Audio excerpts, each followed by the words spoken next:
Takže vás musím opravdu přerušit, udělám šťáš. Můžete pokračovat. Takže jako malé dítě jsem se často procházel jsem se okolo úlu a pozoroval včely. Jak letají z květiny na květiny. A dělal si poznámky o jejich chování. Šoš! Bylo něco. Ježiši, já se omlouvám, já jsem řekl šoš. Myslel jsem... Takže postupem času se jenom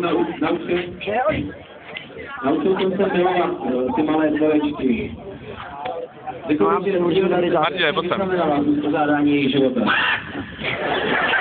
A drž to prostě, aby to bylo vidět. Moc se omlouvám, to vám se to je můj vrozený reflex, že vždycky pláču, když přede mnou někdo zmíní slovo život. Když sám řekni to slovo, tak to uděláme. Je to moje chyba, mě znám rušit. Nenechte se rušit. Takže včely, jak jistě víte, jsou uspořádány do dvou kategorií.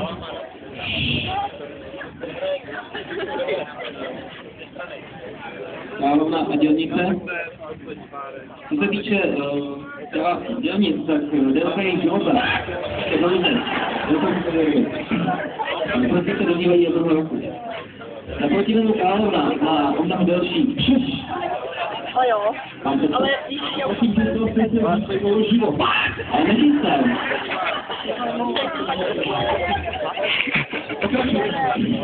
Naproti tomu královna má o mnoho delší život. Promiňte, to trošku nesůj. Hej, Olíku! Takhle nějak ta celý komunita funguje. Královna zůstává v půlu. Jo, já jsem asi namazaný, nebo já nevím. To proto, že jsem řekl slovo půl. Pardon? Udělal jsem ten zvuk proto, že jsem řekl slovo půl. To je vůbec. Proč jsi to pro boha udělal? Jsem pouze trénoval. Na co trénoval? Trénoval jsem na slovo, které se chystáte říct každou chvíli. Můžete pokračovat, pokud mě nechcete říkat. Dobře. No, takže dělnice letají z květiny na květinu a sbírají.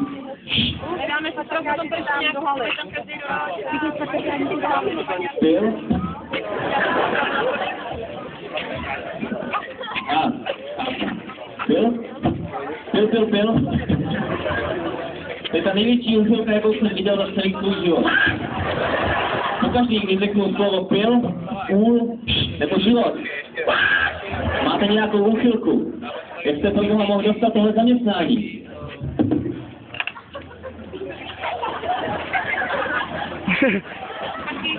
Zaměstnání? Zaměstnání.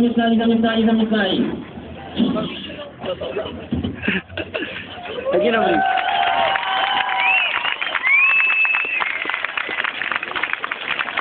Ten povedlo.